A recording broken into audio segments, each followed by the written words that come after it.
Our strips here, and again, I'm going to cut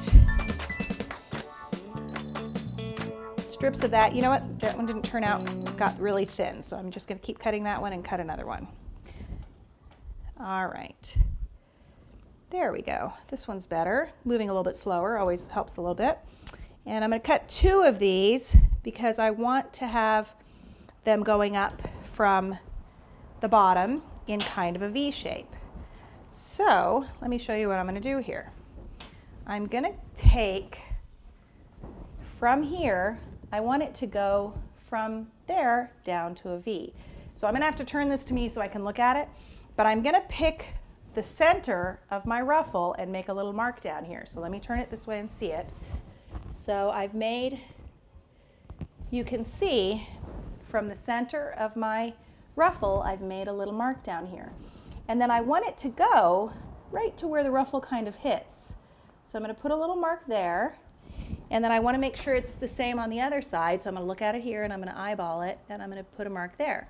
So you can see on here, I have 2 marks at the top and 1 at the bottom. So what I'm going to do is I'm going to take my water and I'm going to go from my bottom mark up to the top mark and wet my cake right there.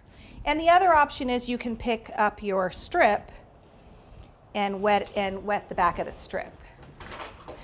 And I'm going to lift this up like this. And I'm going to attach it right where I did my water. And I've gone top and bottom too high. That's because what I want to do is I want to cut it right there. And then once I get it on here, I can cut it right there. So it's flush with my border. So you can see we have that there. And now let's do the other side.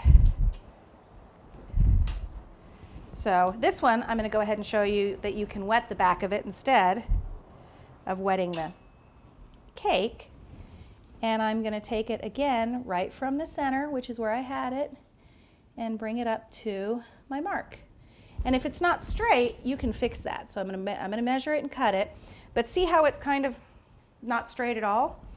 You can take any kind of a straight edge and just push it, and that'll straighten it up. So I'm just kind of pushing it into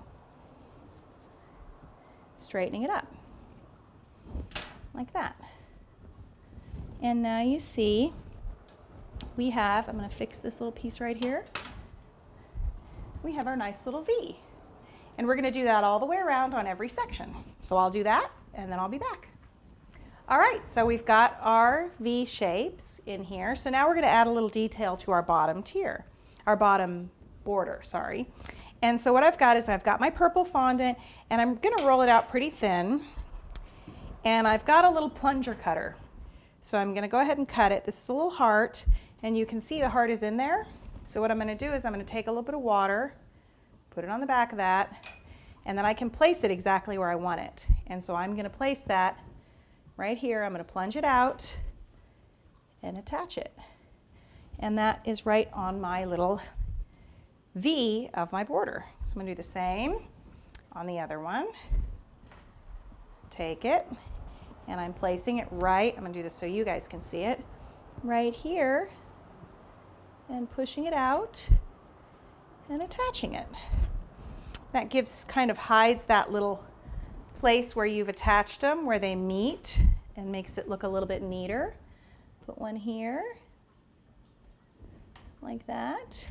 And then I want to put a couple around as well. I kind of want to have it all the way around the border. So I'm going to add them. Add another one here.